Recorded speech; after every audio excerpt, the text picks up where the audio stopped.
का है, उद्यान नाम दोपहरी का है। ऐसे में स्त्रियों को कभी अकेला नहीं जाना चाहिए। बोले क्यों? उद्यान नाम है बगीचे का, पर अकेले कभी नहीं जाना। हे खग हे मृग मधुकर श्रेणी, चित्त मम एक ध्यान रखना। जो तुम्हारा ध्यान हो वो सिर्फ पति के चरणों में हो। ना तो नारी के जीवन में कोई व्रत है, ना कोई तप है। क्यों? एक ही व्रत और एक ही नेमा, और काये वचन मन पति पद प्रेमा। यदि पत्नी का अनुराग अपने पति के चरणों में है तो वही उसके लिए व्रत है, वही तप है, वही सब कुछ है। और यदि पति के चरणों में ऊपर पट्टी है तो समझो सब बेकार है। भाई समझ में, कलयुग की बातें हैं जो अब बात में कह रहे हैं, सब देखी भाई। तो इसलिए उद्याने च मत पाने, मतवारे भी तीन प्रकार के हैं। एक किसी मत माने होता है दारू, एक मतवारा होता है हाथी। ऐसे आदमियों के मुँह कभी नहीं लगना चाहिए।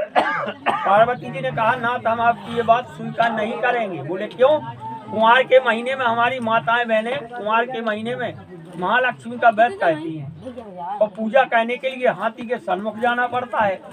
भगवान शंकर कहने लगे, देवी वो जो मिट्टी का हाथी है उस पर लक्ष्मी जी की प्रतिमा विराजमान है, उसमें पूजा करने में कोई हस्तक्षेप नहीं है। उद्याने च मद्यपाने पिता गृहगम ने, पिता के घर बिगड़ बुलाई नहीं जा सकती। यदि बिगड़ बुलाई गई तो जैसे यज्ञ दक्ष प्रजापति यज्ञ में सती जी का हाल हुआ था, बिगड़ बुलाए कहीं नहीं जाना चाहिए। क्यों? कि चाहे कंचन वर्षिणी है, जहाँ आपका आदर सम्मान हर चीज हो वहाँ जाना चाहिए, चाहे वो आपकी ससुराल हो वो अन्यथा कुछ भी हो। तो बोले प्रभु हमको वहाँ जाना पड़ेगा। बोले क्यों? बोले जैसे हमारा भाई छोटा है, वो अकेला है, वो भाई और बहन के बीच में बहुत अच्छा पवित्र रिश्ता होता है, जिसे हम और आप रक्षाबंधन कहते हैं। भाई यहाँ से धमाका से चल के मदारवास नहीं जा पाता, तो बहन का परम कर्तव्य है कि एक कच्चा धागा लेकर के तुम दोनों प्राणियों को आकर के अपने भाई की हथेली पर रक्षाबंधन के त्योहार की तरह राखी बांधना चाहिए। उद्याने च मद्यपाने पिता गृहगम ने, मम चित्यम मम वाक्यम, हमारे अलावा काउ दूसरे में चित्त ना रहे। पार्वती जी बोली, नाथ हमने जावी बात स्वीकार नहीं करी। बोली क्यों? बोले इसलिए कि रात में अपनी प्याखाई रही थी, हर बंग में बिटियां देखती हैं, देखो इनका दूल्हा कितना खूबसूरत है। तो भगवान ने कहा कि इनको देखने में कोई हस्तक्षेप नहीं है, क्योंकि जो इनके ऊपर मुकुट रखा है भगवान विष्णु के स्वरूप है, 2.5 दिन के वास्ताएं हैं, इनको देखने में किसी प्रकार का हस्तक्षेप नहीं होता है। बोले ठीक है। तो बोले हम आपके पामंगार है। बोले हमारी भी कुछ सहायते हैं। बोले क्या है? बोले हैं उद्याने च मद्यपाने हो गया, एक मुखे ऊर्जे विपने चत्वार माया पंच पशु। यदि आप कहीं से कोई धन का संचय इकट्ठा करते हैं, कोई क्रय विक्रय करते हैं, तो उसमें पत्नी की सलाह होना चाहिए।